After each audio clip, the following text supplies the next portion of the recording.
January 29th, 1945. Holzheim, Belgium. 2:47 in the afternoon. 90 armed German soldiers surround one American. Their officer strides forward, rage contorting his face into something animal. He shoves an MP-40 submachine gun into the American's stomach and screams orders in a language the American doesn't understand.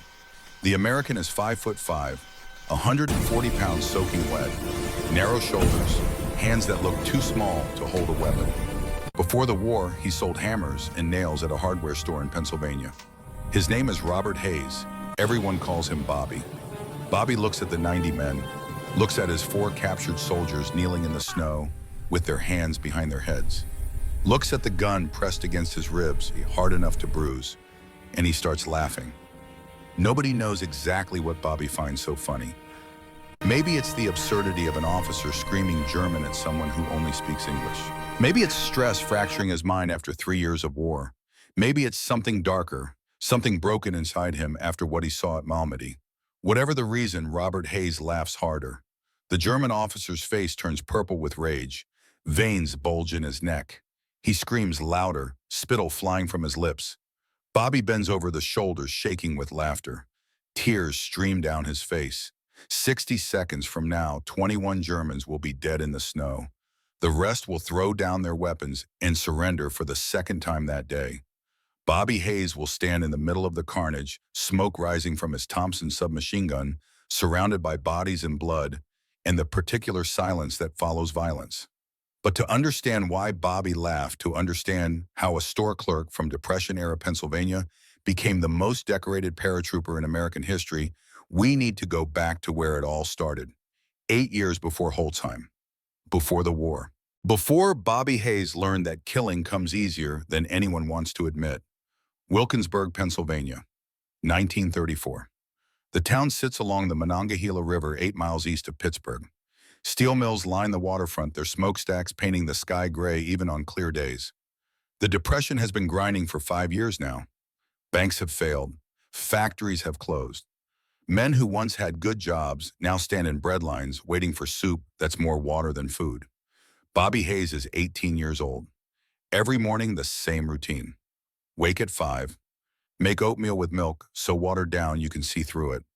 Walk 3 miles to Henderson's hardware store to save the nickel bus fare. His father died when Bobby was 9. Heart attack.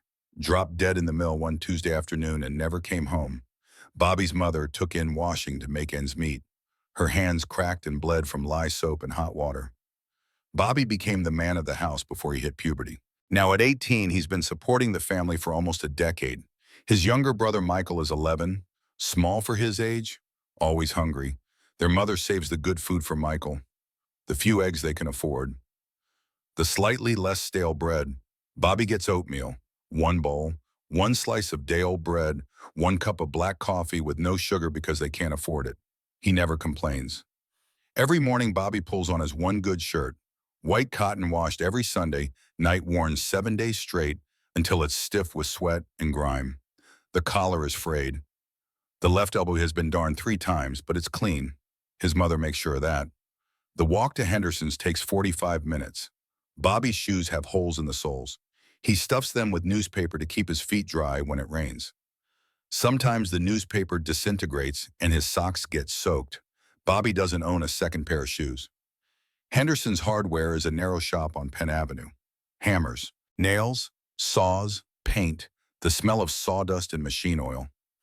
Mr. Henderson is 60 years old, bald as an egg kind in a gruff way that working men have.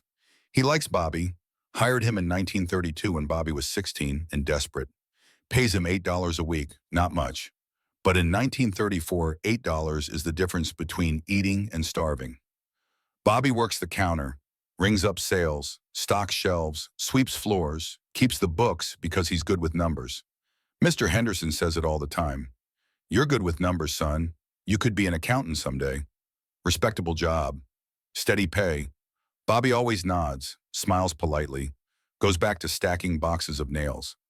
What Bobby doesn't tell Mr. Henderson, what he doesn't tell anyone, is that every night he dreams of something more. Not wealth, not fame, just mattering, making a difference, being someone who protects people instead of just surviving day to day. But how does a 5-foot, 540-pound store clerk become one of the most decorated warriors in American history? What transforms a boy who counts pennies into a man who faces 90 armed enemies and laughs? The answer starts on a June afternoon in 1941. Before we continue, I want to ask you something. If you've ever felt like circumstances were holding you back, like the world saw you one way, but you knew you were capable of more, leave a comment below. Bobby Hayes' story is about to show you that size, background, and other people's expectations don't determine who you become. Now let me show you how a Depression-era clerk transformed into a legend. June 6, 1944, Normandy, France. Bobby Hayes, now First Sergeant Hayes, jumps from a C-47 aircraft at 400 feet. Anti-aircraft fire tears through the darkness. Tracers arc like angry fireflies. His ankle shatters on landing, sprained, maybe fractured. Every step is agony. For the next 10 days, he'll lead 18 lost paratroopers through 40 miles of enemy territory. German patrols everywhere. No food, no sleep, just constant movement in the threat of death around every corner. He brings all 18 men home alive. Not one casualty, but that's not the story that earns him the Medal of Honor. September 1944. Holland. Operation Market Garden. Bobby and 3 men assault 20 Germans holding anti-aircraft guns. The guns are slaughtering incoming glider formations. Hundreds of American lives at stake. Bobby has 3 soldiers. The Germans have 20. Standard military doctrine says you need a 3-to-1 advantage to assault a fortified position. Bobby is outnumbered 7-to-1. He attacks anyway. Wins. All 3 flak guns silenced. But that's still not the Medal of Honor story. The Medal of Honor story happens because of what the Germans did to 84 Americans in a frozen field. And because Bobby Hayes swore he would never, ever surrender. June 1941. Bobby turns 24. His draft number comes up. At the induction center in Willingsburg, the Army examiner is a lieutenant with soft hands and a bored expression. He takes one look at Bobby's slight frame, his thin build, the way his shirt hangs loose on narrow shoulders. Takes in the worn shoes with newspapers stuffed in the soles. The darned elbows on the shirt. The lieutenant starts writing in Bobby's file. Clerk duty, administrative. Bobby speaks up. Sir, I'd like to volunteer for the paratroopers. The lieutenant stops writing, looks up, blinks. Son, do you know what paratroopers do? Jump out of airplanes behind enemy lines and fight. The lieutenant sets down his pen, studies Bobby like he's trying to determine if this is a joke. You understand the washout rate is over 50%. The training is designed to break you. Bobby thinks about his mother's hands, cracked and bleeding from washing other people's clothes to make $3 a week. He thinks about his brother Michael, just 14 years old now, too young to understand why dad isn't coming home, why they eat oatmeal for every meal, why Bobby's shoes have holes. He thinks about 8 years of counting pennies, 8 years of wearing the same shirt 7 days straight, 8 years of being small, being poor, being told what he can and can't do. I've been broken before, sir. Didn't take. The lieutenant stares at him for a long moment. Then he crosses out clerk duty and writes paratrooper volunteer. Fort Benning, Georgia, August 1941. The heat hits like a physical blow. Georgia in summer is a special kind of hell. Humid, oppressive. The kind of heat that makes your lungs feel like they're filling with hot water. Airborne training is designed to break you. That's not hyperbole. The instructors say it on day 1. We are going to break you. Most of you will quit. The ones who don't quit will wish they had. The first morning they run, 5 miles, full gear. Bobby's uniform is stiff, new canvas that chafes his neck raw. The pack on his back weighs 40 pounds. His boots are a size too big because the supply sergeant ran out of small sizes. Bobby has never run 5 miles in his life.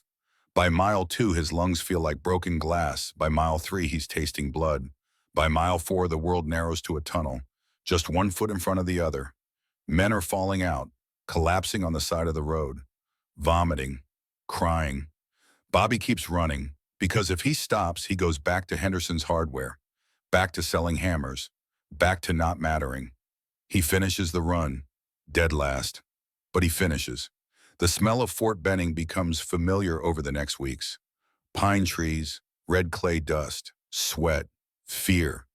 That particular metallic taste you get in your mouth when you're pushing past what you thought were your limits. The sharp tang of gun oil during weapons training. The acrid bite of cordite on the firing range. Breakfast on training days is revelation. Powdered eggs that taste like cardboard. But also bacon, real bacon. Not the fatty scraps Bobby remembers from before the Depression. Crispy strips. Salty. Rich. The fat glistens on the plate. Bobby savors every bite. He hasn't eaten this well in 8 years. The bacon will matter later. In a way Bobby can't imagine yet. Because American bacon will become a weapon of war. Just not the kind anyone expected. The training continues. Running until you puke. Climbing until your hands bleed. Jumping from towers that make your stomach drop into your shoes. Learning to pack a parachute because one mistake means you die screaming. There's a sergeant, Frank O'Brien, 35 years old, career Army, hard as woodpecker lips. He sees something in Bobby that others miss. O'Brien pulls him aside after a particularly brutal day. "Hayes, why the hell are you here?" Bobby doesn't know how to explain it. How do you tell someone you need to matter, that you've spent your whole life being small and poor and invisible, and you need to prove that means nothing to serve Sergeant? O'Brien studies him, nods slowly. Size don't mean shit. Hayes, heart does. You got heart. I think so, Sergeant. Then you'll make it. Bobby makes it, earns his jump wings, gets assigned into Company C, 1st Battalion, 508th Parachute Infantry Regiment, Camp Blanding, Florida, December 1941. The barracks smell like sweat, cigarette smoke, and the particular funk of too many men living in too small a space. Bobby meets the men who will become his brothers. Jimmy Morrison, 23 years old, pre-med student from Philadelphia before the war. Now he's a combat medic. Doc, everyone calls him. He has a habit of humming Benny Goodman songs while packing medical kits. Keeps me calm, he says. Doc is tall, 6 feet, lanky, always smiling. He teaches Bobby about treating wounds, how to pack a sucking chest wound, how to apply a tourniquet, how to know when a man is too far gone to save. You might need this, Doc says. Out there, when things go bad, things are going to go bad. Doc's smile falters. Yeah, Bobby, things are definitely going to go bad. Carlos Martinez, 25 years old, mechanic from Los Angeles. Can fix anything. Jeeps, radios, weapons. If it's broken, Carlos makes it work. Calloused hands always stained with grease. He keeps a photograph in his helmet. His wife. 2 daughters, 6 and 4 years old. Before every training jump, Carlos touches the photograph, whispers something Bobby can't hear. Bobby asks him about it once. What do you say? Carlos looks at him.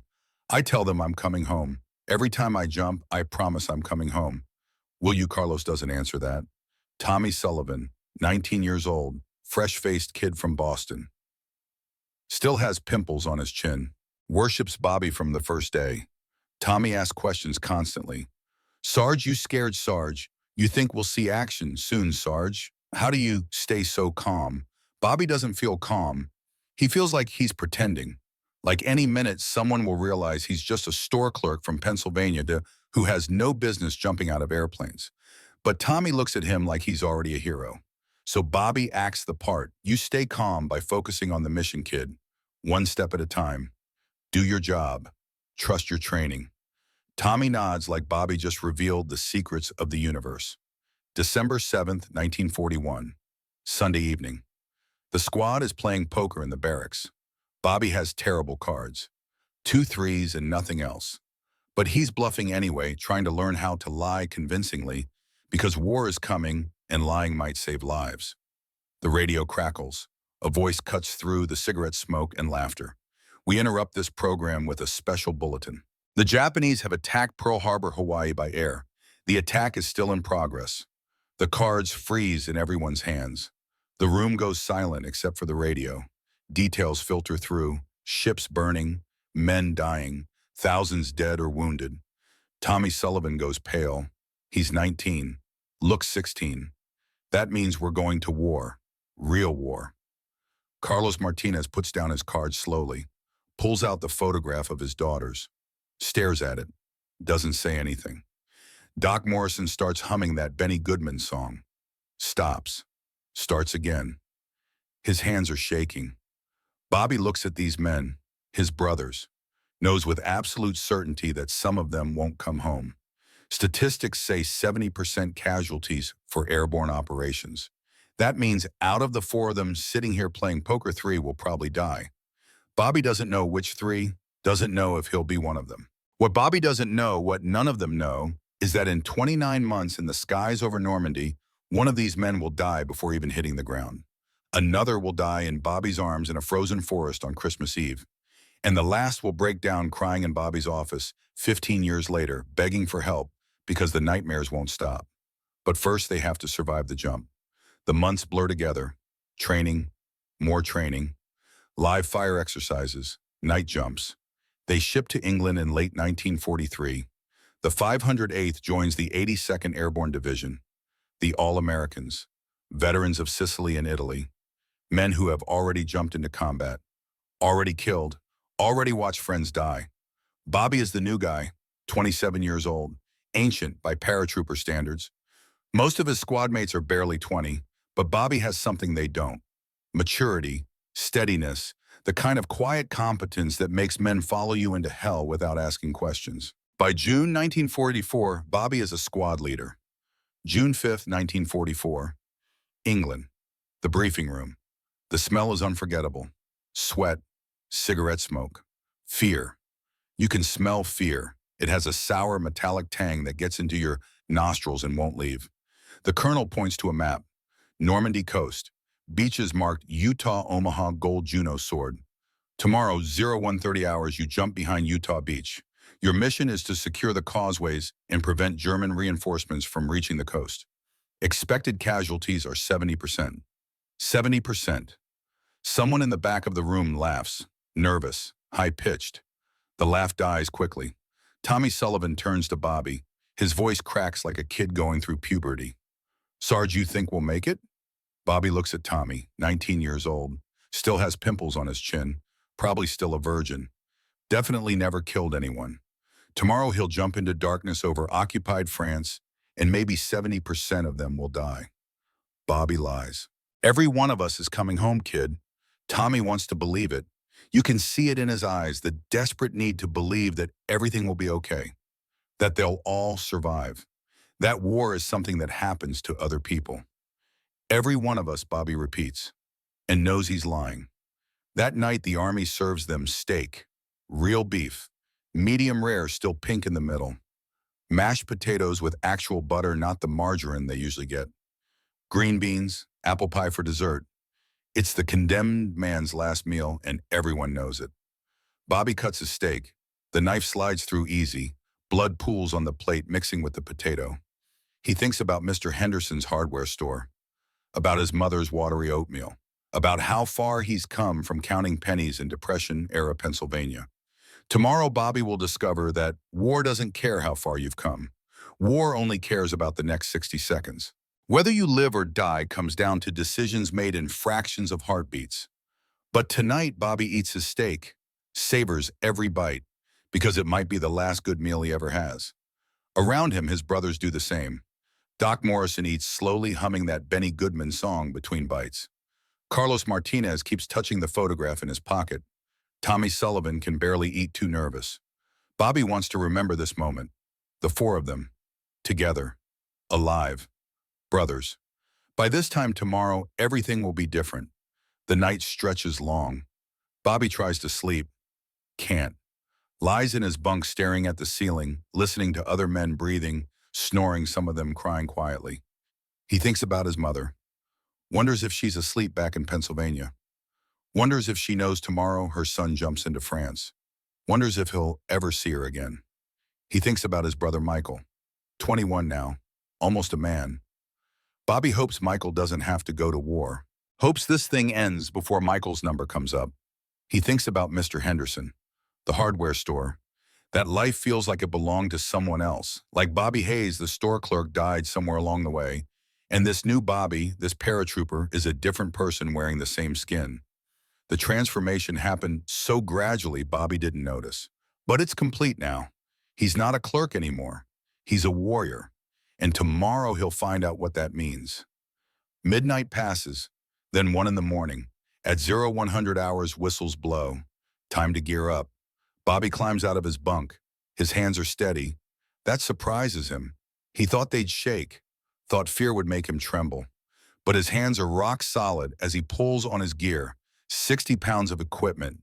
M1 Thompson submachine gun. The weight of it familiar now after months of training. Ammunition, grenades, rations, medical kit, extra socks, entrenching tool, gas mask. The helmet sits heavy on his head. Steel pot, they call it. The chin strap cuts into his jaw. Bobby is ready as anyone can be to jump into darkness and probable death.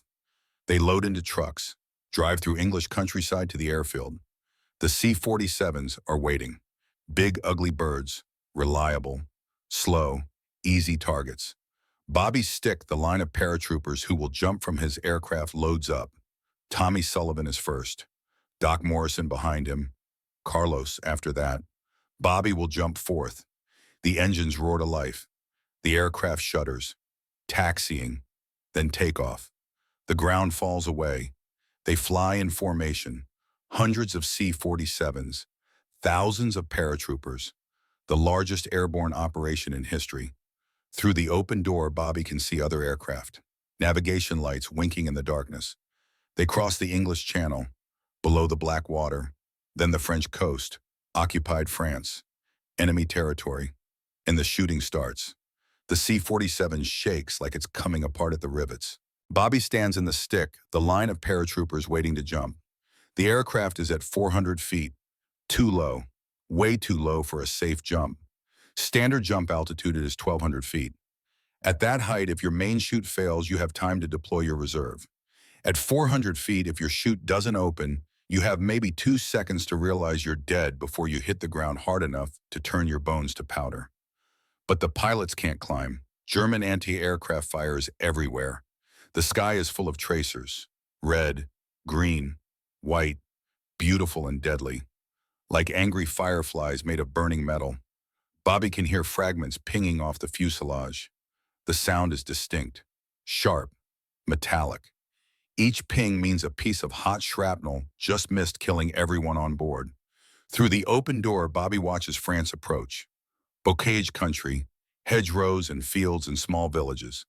All of it occupied, all of it hostile. The temperature drops as they approach the coast. The air rushing through the open door is cold enough to hurt. Bobby's face goes numb, his eyes water, the tears freeze on his cheeks. The jump master stands by the door. He's watching the red light above the exit. When it turns green, they jump. No hesitation, no second thoughts. The green light means go, and if you don't go, you block the door, and men behind you die because they can't get out before the aircraft passes the drop zone. Bobby looks at Tommy Sullivan, first in the stick.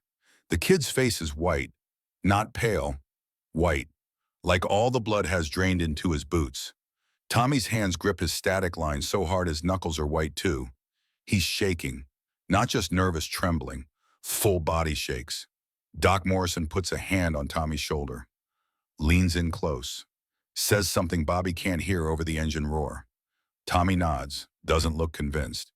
The aircraft lurches, flak bursts close enough to rock the plane sideways. Someone in the back of the stick screams, not a manly yell, not a genuine scream of terror. Bobby doesn't blame him. They're flying through a sky full of explosive metal, about to jump into darkness over enemy territory, and there's a 70% chance most of them will be dead by sunrise. The jump master holds up 5 fingers. 5 minutes. Bobby's heart is hammering. He can feel it in his throat, in his ears. His mouth is dry. He tries to work up saliva. Can't. Fear has a taste, copper and bile. He thinks about the steak from dinner, the apple pie. Wonders if that was his last good meal. Wonders if in an hour he'll be dead in a French field with his guts spilled out thinking about apple pie.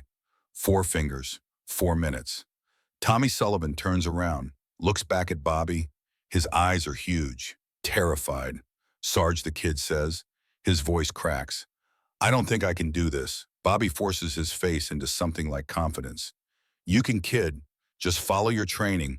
Jump when the light goes green. Count to 4. Check your canopy. If it's good, ride it down. If it's not, deploy your reserve. Simple. What if I freeze? You won't. How do you know? Because I need you, Tommy. Out there, I need every man. So you're going to jump, and you're going to land, and you're going to fight. Understand? Tommy swallows hard, nods. 3 fingers. Bobby checks his gear for the 100th time. Thompson secure. Ammunition pouches fastened. Grenades clipped to his harness. Reserve chute packed tight. Static line hooked to the cable running along the ceiling. The static line will deploy his main chute automatically when he jumps. When he exits the aircraft, the line pulls tight, yanks the chute out of the pack. The canopy fills with air. If everything works right, Bobby floats down to France alive. If anything goes wrong, Bobby falls 400 feet and dies on impact. 2 fingers. The jump master is shouting now. Bobby can see his mouth moving, but can't hear the words over the engines and the wind and the sound of his own blood rushing in his ears. Carlos Martinez crosses himself. Catholic. Bobby isn't religious, but he understands the impulse. When you're about to jump into hell, you take any comfort you can find. 1 finger. Bobby's stomach drops into his boots. This is it. No more training, no more practice jumps. This is combat. Real combat. People are going to die tonight. Maybe Bobby. Maybe Tommy. Maybe all of them. The red light above the door blinks, then turns green. The jump master screams. Go! Go! Go! Tommy Sullivan jumps. Bobby watches him disappear into the darkness. 1 second, Tommy is there, 19 years old and terrified. The next second, he's gone. Doc Morrison jumps. Carlos Martinez jumps. Bobby is at the door. The prop blast hits him in the face like a physical blow. Wind tearing at him. The ground invisible below. Nothing but darkness and tracers and the roar of the aircraft. Bobby jumps. The sensation is always the same. 1 second, you're in the aircraft cramped and hot and surrounded by metal. The next second, you're in free fall, the wind screaming past the prop blast, tumbling you like a leaf. Then the static line goes taut, yanks the parachute out. The canopy deploys with a crack like a rifle shot. Bobby's harness jerks tight, feels like getting hit by a car. Straps cut into his shoulders, his groin, his thighs. For 1 terrible second, Bobby thinks the chute didn't deploy right, that he's falling, that he has 2 seconds to live. Then he looks up. The canopy is good, full and round and beautiful. He's floating now. The wind is quieter up here, just the whisper of air through the parachute. Bobby can hear his own breathing. Ragged, too fast. Below him, France. Occupied France. Enemy territory in every direction. Bobby looks around, tries to spot other paratroopers. The formation has scattered. He can see maybe 6 other chutes. Should be 30 from his aircraft alone. Where are the others? Then he sees it. A parachute above and to his left. The canopy is shredded, torn by tracers. The jumper is falling. Not floating. Falling. Bobby recognizes the silhouette. Tommy Sullivan. The kid's chute is destroyed. He's in free fall from 400 feet. His reserve won't have time to deploy. Even if it does, he's too low. Bobby watches Tommy fall. Keep pushing! Watches him tumble through the darkness. Faster, don't stop! Watches him disappear into the black earth below. No explosion, no sound, just gone. Behind Bobby, someone is screaming. Doc Morrison. He saw it too. Saw Tommy die. But there's no time. Bobby is descending fast. The ground is rushing up. He needs to prepare for landing. The earth comes at him hard.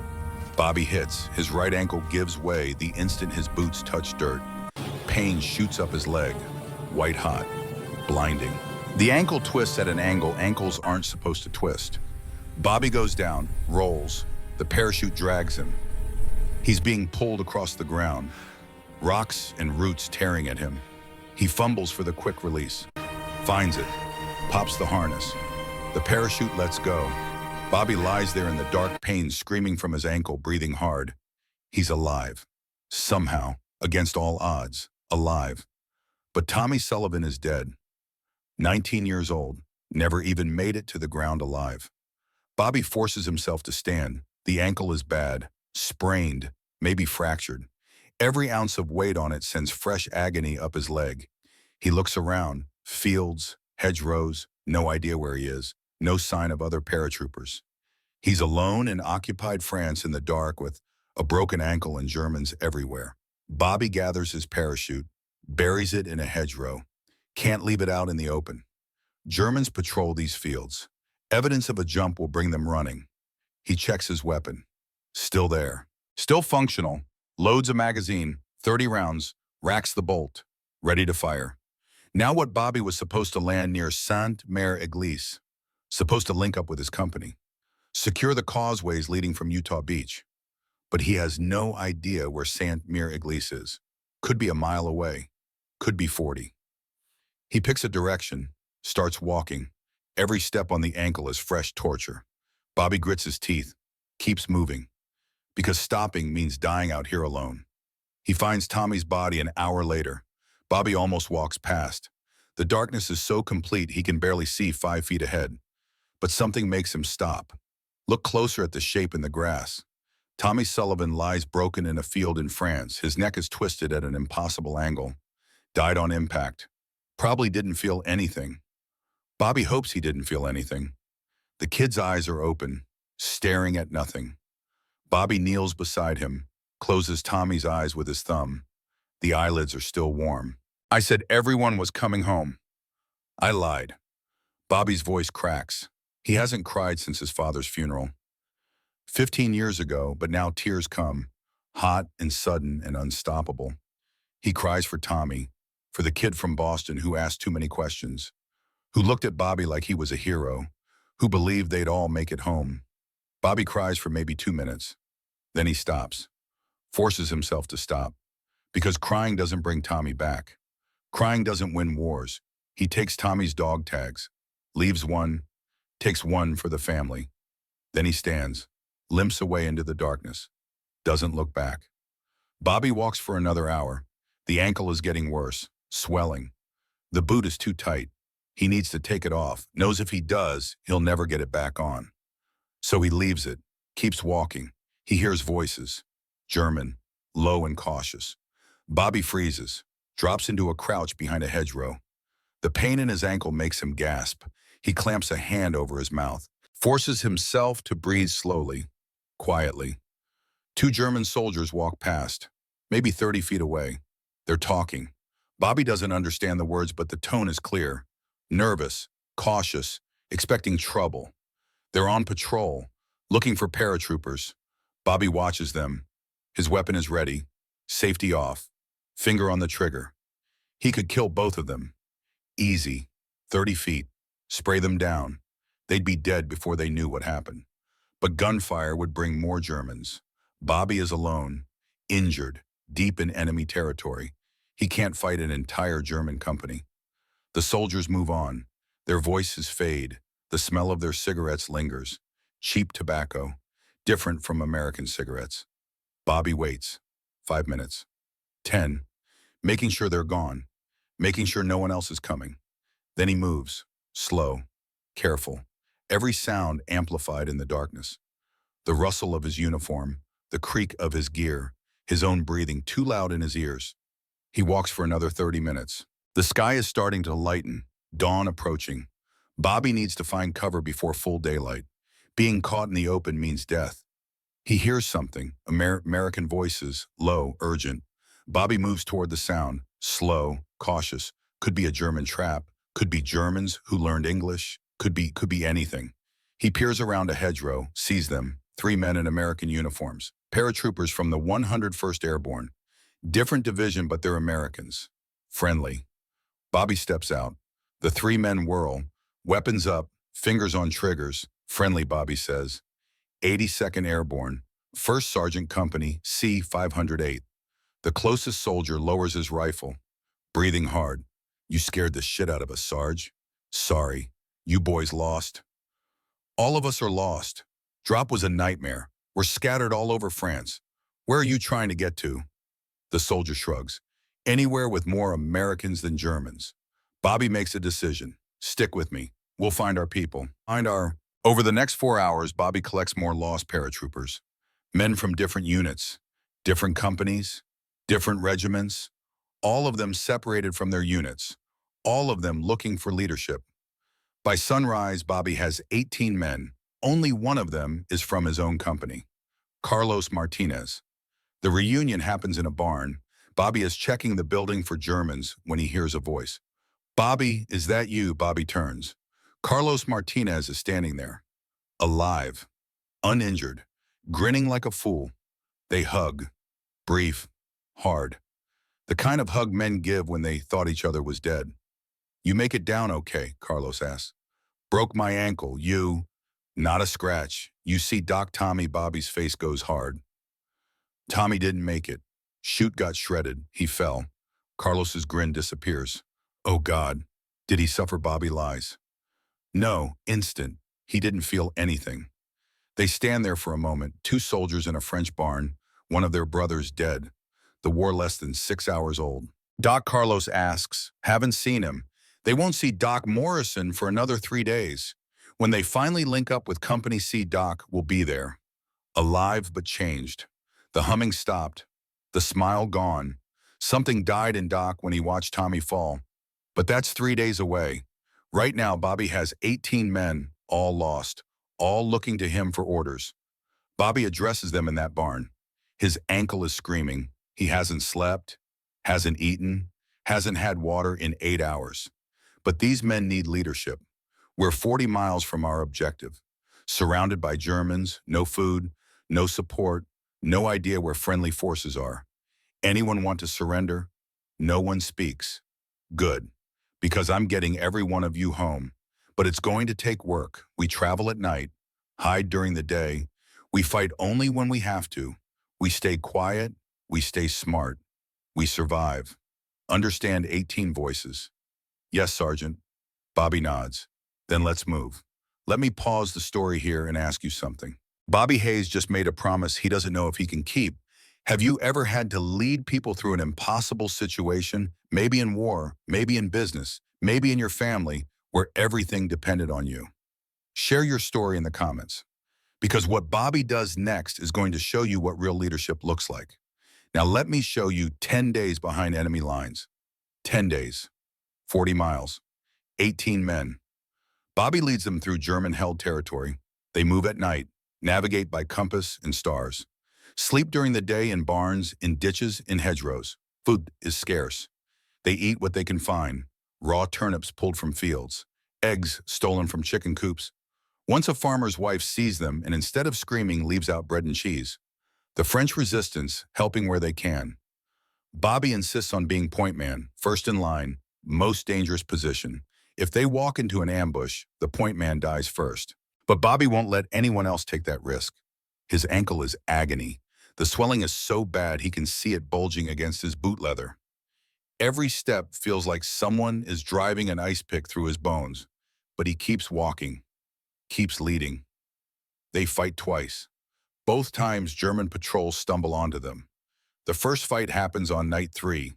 Bobby and his men are crossing a field when they hear engines. A German half-track, armored personnel carrier. Maybe 10 soldiers inside. Bobby makes a snap decision. Ambush them. His men spread out along the hedgerow. Wait until the half-track is right on top of them. Then open fire.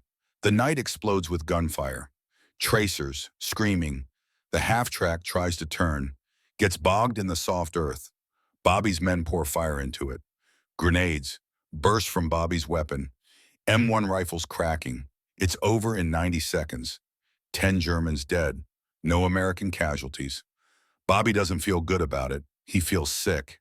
Because he just killed men who were probably scared kids like Tommy. But he did what he had to do.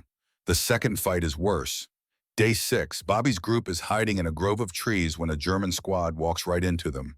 20 Germans, 18 Americans, too close for anyone to run, close quarters combat, brutal, intimate. Bobby kills 3 men at a range close enough to see their eyes, close enough to smell their fear, the scent of unwashed uniforms and sweat and terror. One German soldier, maybe 17 years old, tries to surrender, drops his rifle, hands up, screaming something in German. One of Bobby's men shoots him anyway.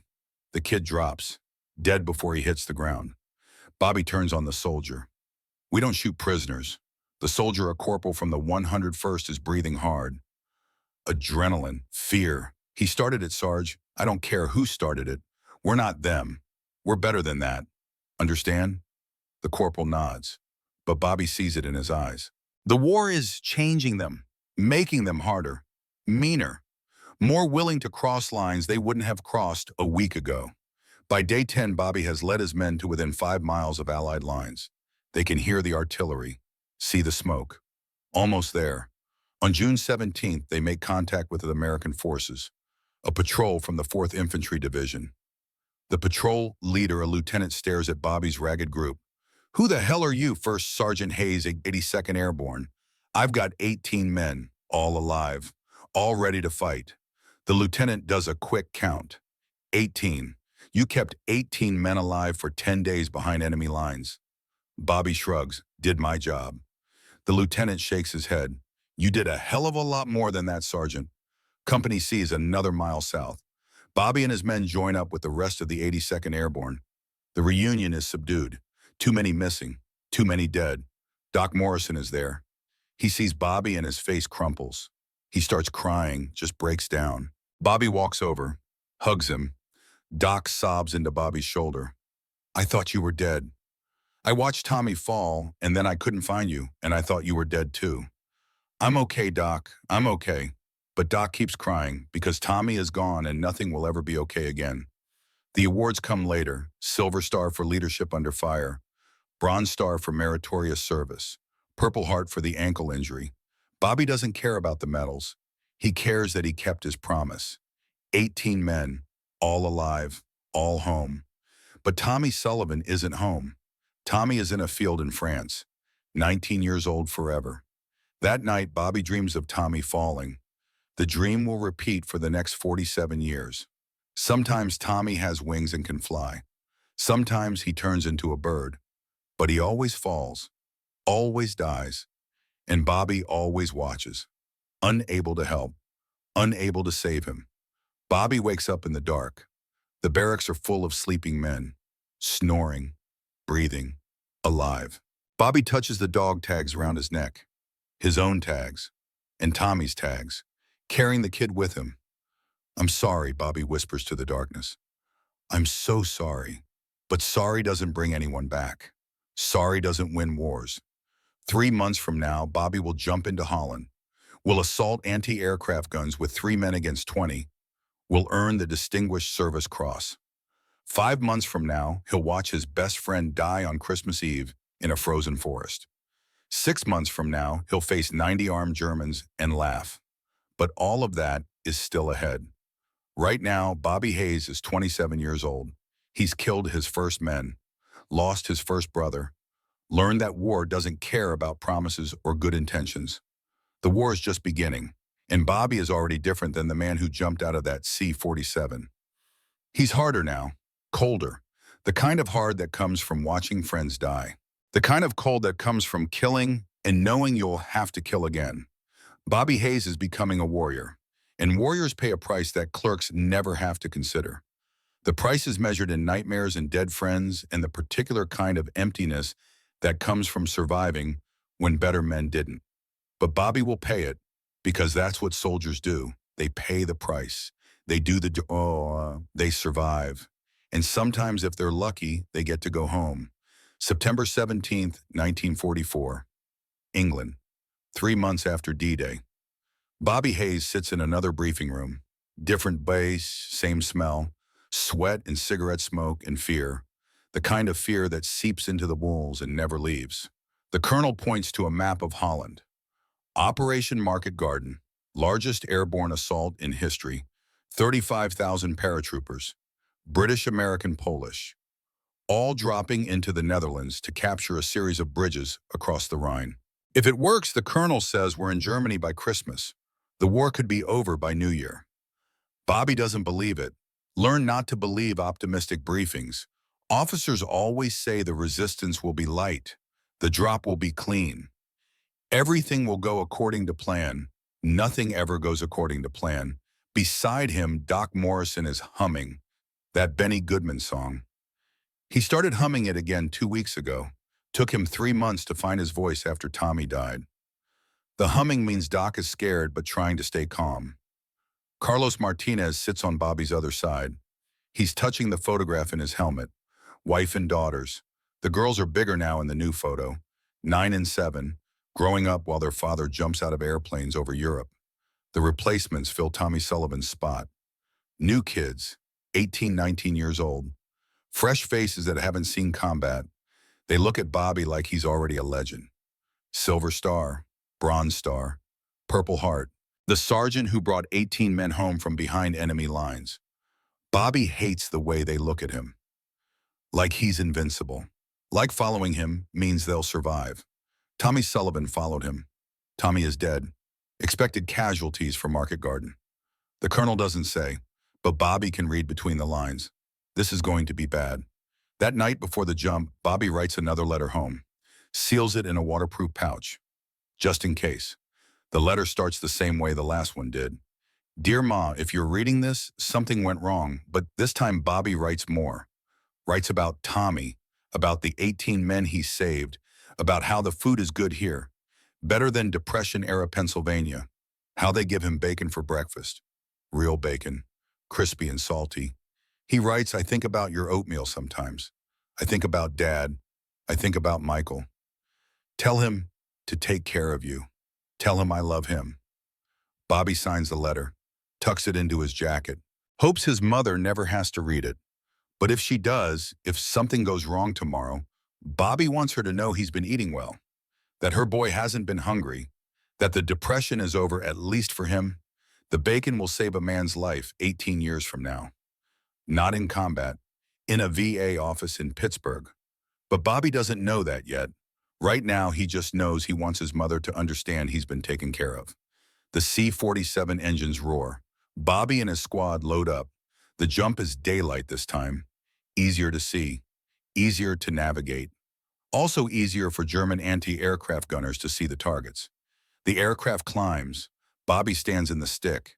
The door is open, wind rushing past. Below the English Channel. Then the Dutch coast. The jump is smooth. No flak at the altitude they're flying. Bobby's chute deploys clean. He floats down over Holland. Green fields, canals, windmills. Almost peaceful. He lands in a pasture. Soft grass. No broken ankle this time. Bobby gathers his chute, looks around. Other paratroopers landing all around him. The 82nd Airborne coming down like rain. Company C assembles fast. The drop was clean. Most of the company landed within a mile of the objective. Bobby does a head count. 32 men present. 4 missing. Better than Normandy. Much better. They move toward their objective, a bridge outside Nijmegen. Secure it. Hold it. Wait for British armor to link up. The town is quiet. Too quiet. A few German soldiers surrender immediately. Old men, teenagers. They don't want to fight. Bobby's squad clears buildings. Standard procedure. Kick in the door. Throw a grenade. Wait for the explosion. Enter shooting, room by room, floor by floor. They find a German supply depot. Food, medical supplies, ammunition. Carlos Martinez grins. Christmas in September. But Bobby is listening, hearing something that makes his blood run cold. Thunder. Distant but getting closer, not weather, artillery, and something else. A sound like ripping canvas. Repeated, rhythmic. Bobby knows that sound, anti-aircraft guns. He runs outside, looks up. The sky is full of gliders. C-47 transports towing enormous wooden gliders full of reinforcements. Artillery pieces, jeeps, ammunition, medical supplies, everything the airborne needs to hold their objectives. And 3 German anti-aircraft guns are tearing them apart. Bobby watches a glider take a direct hit. The wooden frame explodes into splinters. Men tumble out, falling, screaming, dead before they hit the ground. Another glider gets shredded. The tow cable parts. The glider spins, crashes into a field, explodes on impact. Black smoke rises. The smell of burning aviation fuel carries on the wind. Bobby counts. 12 gliders in the air. The guns are firing at all of them. Doc Morrison runs up beside him, sees what Bobby is seeing. Jesus Christ, those guns are slaughtering them. Bobby is already moving. Where are those guns? Doc points. High ground. Maybe half a mile. Near that church steeple. How many Germans you think Doc pulls out binoculars? Scans the position. I see maybe 20. Dug in. Sandbags. Camouflage netting. Bobby looks at his squad. 3 men close enough to hear. Doc. Carlos. A replacement named Jenkins. 3 Americans. 20 Germans. Standard military doctrine says you need a 3-to-1 advantage to assault a fortified position. Bobby has the exact opposite, 1-to-7, outnumbered, outgunned, attacking uphill. Jenkins, the replacement, does the math. Sarge, we can't assault that position with 3 men. That's suicide. Bobby watches another glider explode, counts the bodies falling. 12 men, dead because those guns are still firing. Those men in the gliders don't care about doctrine, Bobby says. They care about living. He thinks about the bacon, the steak dinners, the food America has given him after years of Depression-era poverty. He's been fed, been equipped, been trained. This is the payment. This is what America asks in return. Fight when needed. Protect the men who can't protect themselves. Bobby makes the decision. We're taking those guns. Doc Morrison stares at him. Bobby, this is crazy. I know, we're going to die, probably. You coming anyway? Doc's face goes through several emotions. Fear, resignation, something like pride. He checks his medical kit, then picks up his carbine. Yeah, I'm coming. Carlos Martinez doesn't even ask questions, just checks his rifle. Ready when you are, Bobby. Jenkins, the replacement, looks like he might vomit, but he nods. Yes, Sergeant. Bobby outlines the plan. It's not complicated. Can't be. They don't have time for complicated. Carlos provides covering fire from here. Suppressive fire. Keep the Germans' heads down. Don't worry about killing anyone. Just make them scared to look over the sandbags. Doc and I assault from the left. Jenkins from the right. Fast. Brutal. No hesitation. We hit them before they know what's happening. Kill the gun crews first. Then the security element. Grenades, close range, make every shot count. Questions. No one speaks. Then let's move. The assault is exactly as insane as it sounds. Carlos opens fire from 300 yards. His M1 cracks, steady, methodical. Bullets kick up dirt around the German position. The Germans return fire, focusing on Carlos. Exactly what Bobby wants. Bobby and Doc sprint left. Jenkins goes right, running uphill, gear bouncing, lungs burning. Every second expecting a bullet. The Germans don't see them until it's too late. Bobby reaches the first gun emplacement. 3 Germans, feeding ammunition, adjusting elevation, focused on the gliders. Bobby doesn't think, just acts. Weapon up, finger on trigger, firing. The gun crew dies before they can turn around. Bobby doesn't watch them fall, already moving to the next position. Doc is firing his carbine. Short controlled bursts. Professional. Efficient. Another gun crew down. Jenkins throws a grenade. The explosion is loud. Dirt and shrapnel spray everywhere. When the smoke clears, the 3rd gun is silent. But the security element is still alive. 15 Germans, rifles, machine guns. They're turning now, seeing the assault, bringing weapons to bear. This is where Bobby should die. 15 against 3. No cover. Caught in the open. But Bobby has momentum. Has surprise. Has 3 years of war making him faster and meaner than the enemy expects. He doesn't stop moving. Doesn't give them time to organize. Just keeps firing, advancing, killing. 30 rounds gone in seconds. Bobby drops the empty magazine. Slams in a fresh one. Keeps shooting. Doc is beside him, firing, moving. A German soldier aims at Doc. Bobby cuts him down before he can shoot. Carlos's rifle is still cracking from the hillside, providing cover, keeping the Germans scattered. Jenkins takes a bullet through the shoulder. Spins. Goes down. Screaming, Doc runs to him, starts treating the wound, hands moving fast, practiced, professional even under fire. Bobby is alone now. 15 Germans, 1 American. A German bullet takes a chunk out of Bobby's left shoulder. The impact spins him sideways. Pain, bright and sharp, his second Purple Heart. But Bobby doesn't stop. Can't stop. Stopping means dying. He kills 3 more Germans, point-blank range, close enough to see their eyes go wide, close enough to smell their fear. The acrid stench of cordite mixing with blood and sweat. The rest break, start running, throwing down weapons, hands up, surrendering. It's over. 20 Germans dead or wounded, 3 Americans standing, all 3 flak guns silenced. Above them, the gliders land safely. Hundreds of men touching down alive because Bobby and his squad stopped the guns. Bobby sits in the dirt. His shoulder is bleeding. Not bad, through and through, missed the bone, but it hurts like hell. Doc patches him up, hands shaking now that the adrenaline is fading. You're insane, Bobby. You know that I know. We should all be dead. I know that too. But they're not dead. They're alive. And Bobby just saved hundreds of lives. The Distinguished Service Cross, second highest decoration for valor. One step below the Medal of Honor. Bobby now has a Silver Star and a DSC, 2 of the rarest combat decorations in the American military. Most soldiers who earn even one are considered heroes for life. Bobby feels like a killer, because that's what he is now. Not a clerk, not even a soldier. A killer. He's killed 19 men since D-Day, can remember every face. The 2 Germans on patrol, the ones in the half-track, the close quarters fight in the woods, the gun crews here. 19 faces, all of them younger than 30. Most of them probably didn't want to be here any more than Bobby did. But war doesn't care about want. War cares about who shoots first. That night, Bobby dreams. Not about Tommy this time, about the 6 Germans he killed at the flak gun position. In the dream, they're all standing in Henderson's hardware store, bleeding on the floor, staring at Bobby. You killed us, they say. Bobby tries to explain. You were killing our men.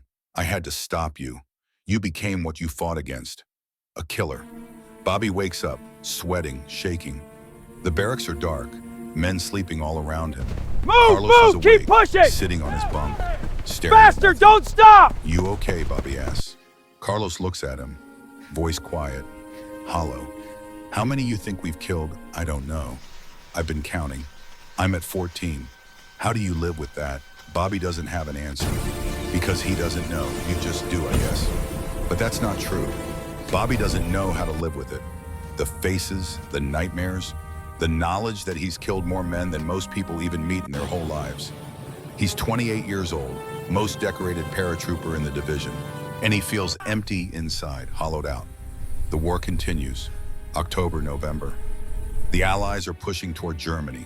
Victory feels inevitable, just a matter of time. Then Hitler rolls the dice one last time. December 16th, 1944.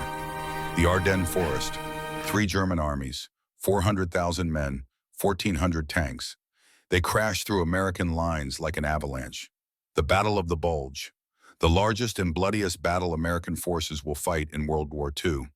The 82nd Airborne gets rushed north, plugging gaps in the line, stopping the German advance, dying in frozen forests. The cold is unlike anything Bobby has experienced. 5 degrees below zero. The kind of cold that stops being painful and becomes something else. Something that turns your fingers black, that makes your breath freeze before it leaves your mouth. Men are freezing to death in their foxholes. Weapons jam from the cold. Vehicles won't start. The cold is as deadly as the Germans. More deadly, maybe. Bobby's squad is dug in near Bastogne. The town is surrounded, cut off, no resupply, no reinforcement. Just Americans holding a perimeter against overwhelming German forces. Food is scarce. They're down to 1 meal a day. K rations, frozen solid. You have to thaw them against your body before you can eat them. Christmas Eve, December 24th, 1944. The Army sends up 1 fruitcake for Bobby's squad. 7 men, 1 tiny fruitcake. They divide it carefully. Each man gets a piece the size of a silver dollar. Bobby takes his piece. Dense, sweet, tastes like home. Like Christmas mornings when his father was still alive. When the Depression was just a word and not a way of life. Doc Morrison takes a bite, smiles for the first time in weeks. My mom used to make fruitcake. Nobody liked it except me and Dad. Carlos asked the question they're all thinking. What are you going to do after the war? Doc leans back, stares at the frozen sky. Open a practice. Small town, maybe. Somewhere in Pennsylvania. Help people. He looks at Bobby. You'll come work for me, right? Bobby forces a smile. Doing what? I'm a clerk. Carlos shakes his head. Nah. You're a warrior now, Bobby. Can't go back to being a clerk. Bobby doesn't respond because deep down he knows Carlos is right. Something fundamental has changed inside him. He's killed 19 men, watched friends die, jumped into hell 3 times. You can't go back to counting pennies after that. Can't go back to selling hammers. That life belongs to someone else. Someone who doesn't have nightmares. Someone who doesn't know what a man's face looks like when you shoot him at close range. The German attack comes at 3 in the morning. Infantry in white camouflage, blending with the snow, hitting their position hard. Close quarters fighting, grenades, gunfire, screaming in 2 languages. Bobby is firing. Empty magazine. Reload. Fire. Repeat. Mechanical. Automatic. 3 years of war turning combat into reflex. Doc Morrison is firing his carbine. Short control bursts, moving between wounded, treating them even while bullets crack overhead. Bobby sees the German soldier, sees him aim at Doc, sees Doc doesn't know. Too focused on bandaging a wounded replacement. Bobby tries to shout a warning. Too late. The German fires. Doc goes down. Bobby kills the German, then runs to Doc, slides into the snow beside him. Doc is gut shot. The worst kind of wound. Bobby knows it immediately, seen it before. Gut wounds almost always kill, slow, painful. Doc knows it too, can see it in his eyes. Tell my folks, Doc says, voice weak. Tell them it didn't hurt. It's a lie. Bobby can see the agony in Doc's face, the way his hands are trying to hold his intestines inside his body. I will, Bobby says, voice breaking. Doc's breathing is getting ragged, irregular. He looks at Bobby, really looks at him. I'm glad we were friends, Bobby. Me too. Take care of yourself. After this, don't let it break you. Bobby is crying now, full ugly sobs. I'll try. Tell them, Doc whispers. Tell them I wasn't scared. Another lie. Doc is terrified. Bobby can see it, but he nods anyway. I'll tell them. James Morrison dies at 03:18 hours, December 25th, 1944. Christmas morning. In Bobby's arms, 26 years old, pre-med student from Philadelphia who hummed Benny Goodman songs and wanted to open a practice in a small town. Dead in a frozen forest in Belgium because Hitler decided to gamble everything on one last offensive. Bobby kneels there, holding his best friend's body, bullets cracking overhead. Germans and Americans killing each other in the dark. Doc is the second brother Bobby has lost. Tommy fell from the sky. Doc bled out on Christmas morning. Something breaks inside Bobby Hayes that will never heal. He loved Doc, not romantically, but the way soldiers love each other. The kind of love forged in shared terror and survival. Brothers by choice rather than blood. And now Doc is gone. The humming stopped forever. The smile erased. The dream of a practice in Pennsylvania dead with him. Bobby closes Doc's eyes, takes his dog tags, one for the army, one for the family. Then he picks up his weapon, stands, walks back into the fight. Because grief is a luxury soldiers can't afford. The Germans are still attacking. Americans are still dying. Bobby's squad needs him. So he pushes the grief down, locks it away, becomes something colder, harder, more efficient. The Bobby Hayes who jumped into Normandy was still partly human, still had hope, still believed in something beyond survival. The Bobby Hayes who stands up from Doc Morrison's body is different, hollowed out, a weapon shaped like a man. He will kill more Germans before dawn. Won't remember their faces, won't care. They're just targets now, obstacles between him and survival. By the time the sun rises on Christmas morning, Bobby Hayes has become exactly what the Army trained him to be. A killer, efficient, ruthless, empty. But there's one more thing that will change Bobby, one more piece of news that will shape who he becomes. December 17th, 1944. The day after the German offensive began, word spreads through the American lines. Whispered at first, then confirmed by survivors, then impossible to deny. Malmedy, a crossroads in Belgium. SS troops captured 113 Americans from an artillery unit, herded them into a field, then opened fire. Machine guns, pistols, rifles, 84 Americans murdered, shot like cattle. Men who tried to run were cut down. Men who fell wounded were finished off with shots to the head. 43 survivors played dead, lay in the snow for hours, German boots walking past, German voices laughing. When darkness came, they crawled away, made it back to American lines, told their story. The news reaches Bobby's squad 2 days after Doc dies. Carlos reads the report aloud, voice shaking with rage. They shot them like dogs. Men who had surrendered, who had put down their weapons. The SS executed them. The replacement soldiers are getting angry. We should do the same to them. No prisoners. Kill every German we capture. Bobby listens in silence, thinking about Tommy, about Doc, about the 19 men he's killed. He thinks about surrendering, about putting down his weapon, raising his hands, trusting the enemy to honor the rules of war. He thinks about Malmedy, about 84 men who trusted, who surrendered, who died anyway. Bobby makes a decision, a vow, right there in a frozen foxhole on December 27, 1944. I will never surrender to the Germans. Not ever. Not if I'm outnumbered 100 to 1. Not if I'm wounded and dying. I'll fight until I'm dead, because surrender means execution. And I'd rather die on my feet than on my knees in some frozen field. Carlos looks at him. That's crazy, Bobby. Sometimes surrender is the smart move. Bobby's voice is flat, empty. Not for me. Never again.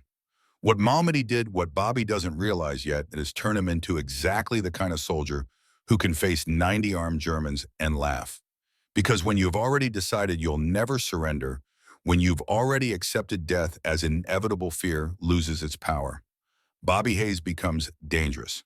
Not because he wants to kill, but because he has nothing left to lose. Tommy is dead. Doc is dead. Half his company is dead. The Germans are executing prisoners. What's left to be afraid of? In 5 weeks, Bobby will walk around a corner in Holzheim. We'll face 90 Germans with weapons. We'll have a gun shoved into his stomach. And he'll laugh because by then death will be an old friend, surrender will be impossible, and fighting 90 men will seem no crazier than anything else he's done. But that's still ahead. Right now, Bobby Hayes sits in a frozen foxhole, covered in his best friend's blood. Christmas 1944, the worst day of his life. He's 28 years old, feels 60, has killed more men than he can count, has lost more friends than he can bear. The war has broken him, hardened him, turned him into something he doesn't recognize. And there's still 6 weeks of fighting left before Holzheim. I need to pause here. Bobby Hayes has just lost his best friend on Christmas Eve.